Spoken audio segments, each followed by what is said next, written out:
दोस्तों, दम है तो नवरात्रि के किसी भी दिन इस पौधे को जड़ सहित उखाड़ करके ले आना, आपके तत्काल गरीबी मिट्टी जाएगी।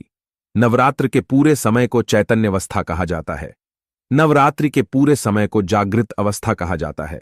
इस समय नवदुर्गा पूर्ण रूप से अपनी शक्ति के साथ जागृत अवस्था में होती है और नवदुर्गा माता हमारे पृथ्वी लोक पर इस धारा पर पूर्ण रूप से आई है।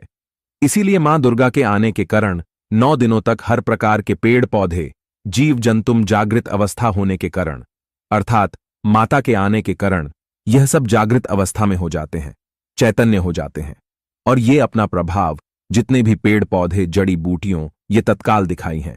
पेड़ पौधों में ऊर्जा होती है, इसीलिए पेड़ पौधे हमारे लिए परम पूजनीय। हमारे हिंदू धर्म में हम पेड़ पौधों की पूजा करते हैं। जैसे कि आपने देखा होगा, जो माताएं बहनें हैं वह वट सावित्री का व्रत रखती है, वह पीपल की पूजा करती है, बरगद की पूजा भी करती है। अब बरगद की पूजा क्यों करते हैं? क्योंकि हमारे पुराने में पेड़ पौधों को अध्यात्म का देवता कहा गया है। पेड़ पौधों में देवी देवताओं के अंश बसते हैं, देवी देवताओं के प्राण बसते हैं। इसीलिए हमें पेड़ पौधों की पूजा करनी चाहिए। देखिए, जो पेड़ पौधे हैं हमें मुफ्त में प्राण वायु प्रदान करते हैं। पेड़ पौधों से ये सारे चराचारी, जितनी भी सारी दुनिया चल रही है, कैसे चल रही है? जैसे कि समय में बारिश का होना, वातावरण को संतुलन बनाए रखना, ये सभी पेड़ पौधों के कारण ही होकर रहा है। तो नवरात्रि के समय में, रात के समय में ऐसा कौन सा पौधा है जिसे उखाड़ करके लाना है, जिसे आपकी गरीबी तत्काल ही मिटेगी? मैं आप लोगों को जबरदस्त चमत्कारी पौधे के बड़े में बताऊंगा। वीडियो में आगे बढ़ने से पहले, जानकारी बताने से पहले, अगर आज की वीडियो मिस कर दी तो फिर बाद में आपको रोना ही पड़ेगा। क्योंकि नवरात्र पर भी एक ऐसा समय होता है जिस समय में पेड़ पौधे, जड़ी बूटी पूर्ण रूप से जागृत अवस्था में होते हैं। मैं हर दिन वीडियो में बताती हूं कि जागृत चीज ही हमेशा प्रभाव दिखाई है। उसमें चैतन्य होना जरूरी है, उसमें प्राण दान शक्ति डालना जरूरी होता है। और नवरात्र के समय में कोई भी पौधे, और मैं हर दिन वीडियो में बताती हूं कि जागृत चीज ही हमेशा प्रभाव दिखाई है। उसमें चैतन्य होना जरूरी है, उसमें प्राण दान शक्ति डालना जरूरी होता है। और नवरात्र के समय में कोई भी पौधे को लाते हैं तो आपको मंत्र जप करने की जरूर नहीं पड़ती है, उसे सिद्ध करने की आवश्यकता नहीं पड़ती। वे पेड़ पौधे स्वयं नवरात्रि के समय में मानव दुर्गा के होने के कारण, नवदुर्गा का पाव होने के कारण स्वयं सिद्ध हो जाते हैं। बस नवरात्रि के समय में इन पेड़ पौधों को आपको अपने घर में लाना चाहिए। तो कौन से ऐसे पौधे, जी पौधे को घर में लाने से व्यक्ति दुर्भाग्य दूर होता है? इस वीडियो में आज मैं आप लोगों को सारी जानकारी विस्तार से बताऊंगी। अगर आप भी माता रानी के सच्चे भक्ति हैं तो वीडियो को एक लाइक करके चैनल को सब्सक्राइब जरूर करें। वह कमेंट बॉक्स में जय माता दी जरूर लिखना। इस वीडियो में जानते हैं कि कौन से पौधे को हमें नवरात्रि के समय में लाना चाहिए। प्रथम पौधा है सहदेवी। अभी मैं आप लोगों को सहदेवी की जानकारी बता रही हूं, जरा ध्यान से सुना देखिए।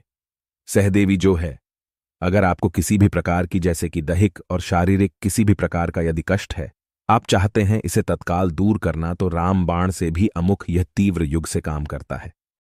सहदेवी का पौधा दहेज, दैविक और भौतिक, यह सभी प्रकार के कष्टों को तत्काल दूर करती है। तांत्रिक एवं ध्यान से सुना, तंत्र शक्ति एवं भौतिक सुखों को प्रदान करने के कारण इसमें काफी हद तक ऊर्जावान प्रवाहित होती है। इस पौधे का नाम देवी पद से प्राप्त मिला है, इसे सहदेवी कहा जाता है। यह सभी वनस्पतियों की देवी है, इसीलिए इस पौधे को सहदेवी कहा जाता है। अगर आपको समझ में नहीं आ रहा है कि सहदेवी का पौधा कैसा होता है, तो इस प्रकार से हमारी वीडियो में देख लीजिए। इसी को कहते हैं सहदेवी का पौधा। यदि आप गांव में रहते हैं तो बहुत ही आसानी से यह पौधा देखने को मिल जाता है। शहर में रहते हैं तो कई जगह जो बंजर जमीन रहती है, जहां पर खेती वगैरह नहीं होती, वहां पर ये पौधे बिना उगाए उग जाते हैं। नवरात्र में आप कहीं भी ग्रामीण इलाकों में यदि रहते हैं, खेती खलियानी में चले जाइए, या फिर जो नहर वगैरह होती है, या फिर जो नदी के किनारे, वहां पर ये पौधे बहुत ही आसानी से मिल जाते हैं। शहर में रहते हैं फिर भी ये ढूंढने से मिल जाते हैं। नदियों के तट पर भी बिना उगाए ही उगे होते हैं। तो आइए, मैं आप लोगों को इसके लाने के कुछ खास फायदे बताना चाहूंगी। वैसे कितने टाइम लाना चाहिए, यह भी मैं आप लोगों को बताऊंगी। तो देखिए, हमारे धर्मशास्त्र कहते हैं कि तुलसी के साथ गमले में इस पौधे को लगाने से बगल में तुलसी का पौधा लगाइए, और तुलसी के बगल में इस गमले के साथ में इस पौधे को लगाइए। और अगर तुलसी के साथ में इस पौधे को आप अपने घर में लगाकर के पूजा अर्चना करते हैं तो सभी प्रकार की अलौकिक सुखों की प्रताप होती है। तुलसी के पौधे के साथ इसे लगा देते हैं तो इसके जो प्रभाव है कई गुना तक बढ़ जाते हैं, क्योंकि इस पौधे को साक्षात मां दुर्गा का स्वरूप माना जाता है। इसीलिए इसे देव्य पद भी प्राप्त है। यह सभी प्रकार की बीमारियों को दूर करने में समर्थ है। यह सभी प्रकार के सिद्धियों को देने वाली कहीं गई है। कभी इसके बड़े में मैं आप लोगों को जो पुराने में जानकारी लिखी है, जैसे कि हमारे वनस्पति शास्त्र है, इसमें जानकारी लिखी है। हमारे तंत्र जो बुक है उसमें जानकारी लिखी है। उसके बारे में मैं आप लोगों को अच्छी सी वीडियो बना करके बता दूंगी। तो चलिए, मैं आप लोगों को इसके अनगिनत एवं चमत्कारी प्रयोग बताने का प्रयास करूंगी। आपको बिल्कुल गहरी नींद आना शुरू हो जाएगी।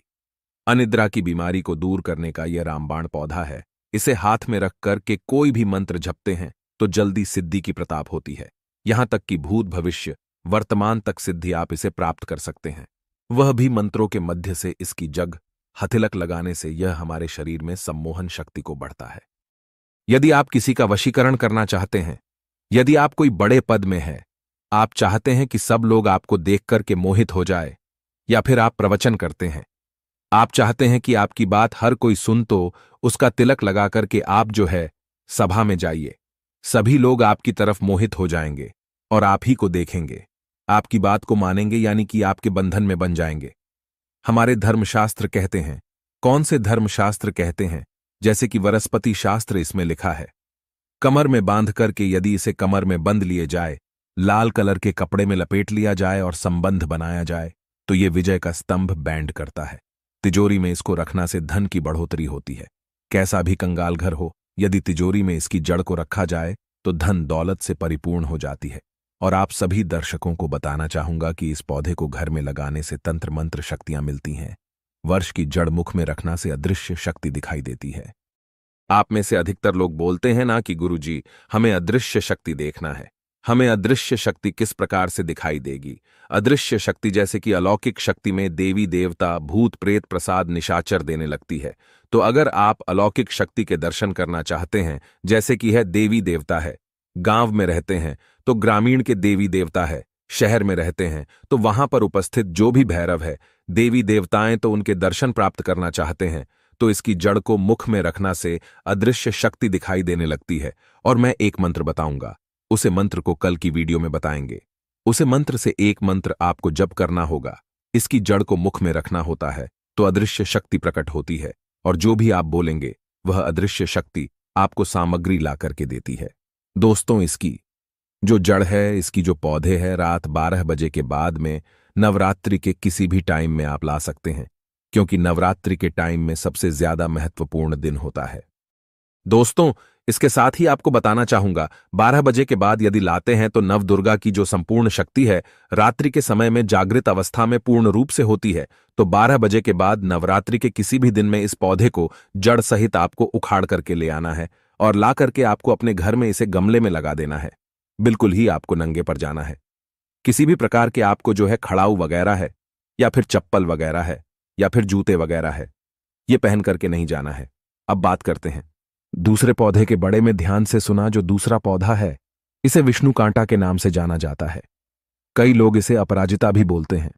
ब्रह्मदेव ने सृष्टि के निर्माण के समय सर्वप्रथम इस पौधे को उत्पन्न किया था। इस पौधे की रचना की थी, एवं भगवान श्री हरि विष्णु जी ने भी इस पर वास किया था। इसलिए इस पौधे को एक प्रकार की कांति की प्रताप हुई है, एक प्रकार की ऊर्जा की प्रताप हुई है। इसीलिए इसे ज्ञानी लोग इस पौधे को विष्णु कांटा के नाम से जान लगे हैं। इसे अपराजिता के नाम से क्यों बोलते हैं? क्योंकि इसके गुण ही हैं। यह आपके शत्रु से हमेशा आपको आप पराजित रखना है। कभी भी यह आपको पराजित नहीं होने देता। इसको घर में लाने से कौन कौन से अलौकिक एवं चमत्कारी शक्तियों की प्रताप होती है, आइए जानते हैं। देखिए, इसे बुक में दबाकर यदि आप अपने शत्रु से लड़ने के लिए जाते हैं, यदि संज्ञा वर्ग के हैं, जैसे किसी वर्ग है, और आप शत्रु से लड़ने के लिए जाते हैं, तो यह शत्रु को पराजित करता है। या फिर आपका कोई शत्रु अनावश्यक तंत्र बड़ा करते हैं, परेशान करते हैं, तो उसकी जड़ को भी मुख में दबा करके रखना से आपके शत्रु पर अर्जित हो जाते हैं। उनकी विद्या उन्हें पर वापस हो जाती है। ऐसे सिद्ध करके हाथ में बांध करके युद्ध किया जाए, और अगर कोई व्यक्ति आपको तलवार से मारते हैं, तभी तलवार का कोई असर आप पर नहीं पड़ेगा, लेकिन एक मंत्र होता है, उसे आपको सिद्ध करना होता है।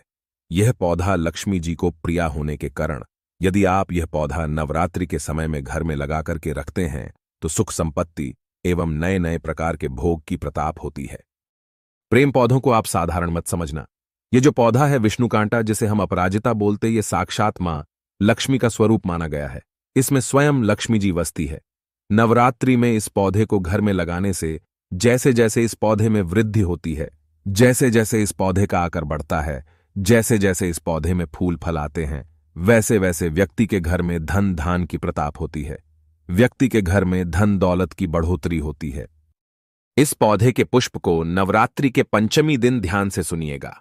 इस पौधे के पुष्प को नवरात्रि के पंचमी दिन इसका नमक माता को चढ़ाने से सभी प्रकार के सिद्धि एवं भोगों की प्रताप होती है।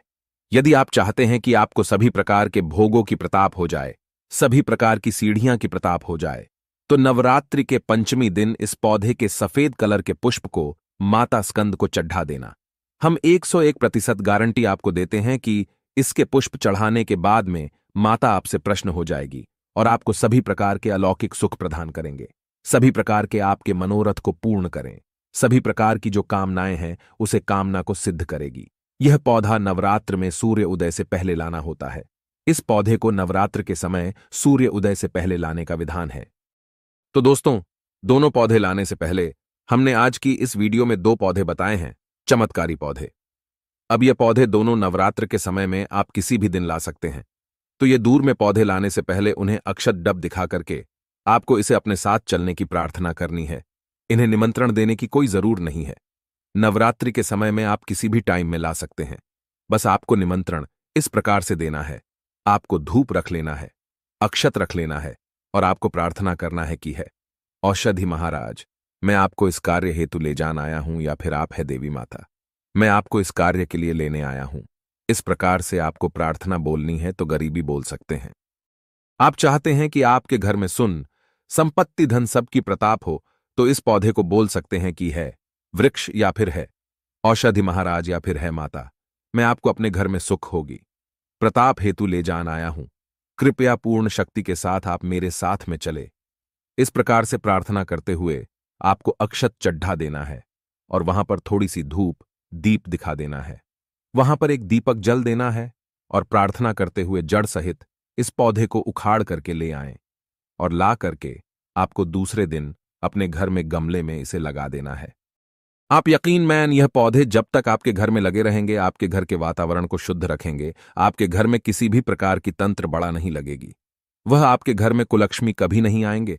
आपके घर में दुख तकलीफ एवं बार बार जो बीमारियां होती हैं, घर परिवार के लोगों को जैसे वास्तु ग जाता है या फिर किसी भी प्रकार का दोष ग जाती है, शनि दोष, राहु दोष, काल सर्प दोष आदि, तो वह साड़ी बीमारी सभी प्रकार के दोष से आपको बचाएं रखना का ग्राम करेगी। आपके अध्यात्म में उन्नति होगी, आपकी प्रगति होगी। तो अगर आप अपने दुर्भाग्य को सौभाग्य में बदलना चाहते हैं तो नवरात्रि के किसी भी दिन इन दोनों पौधों में से कोई एक पौधा अवश्य ले आइएगा, आपने घर में लगाएगा। आपके अध्यात्म में ऊंची होगी, पाप की प्रगति होगी। तो दोस्तों, आशा करते हैं कि वीडियो में दी गई जानकारी आपको पसंद आई होगी।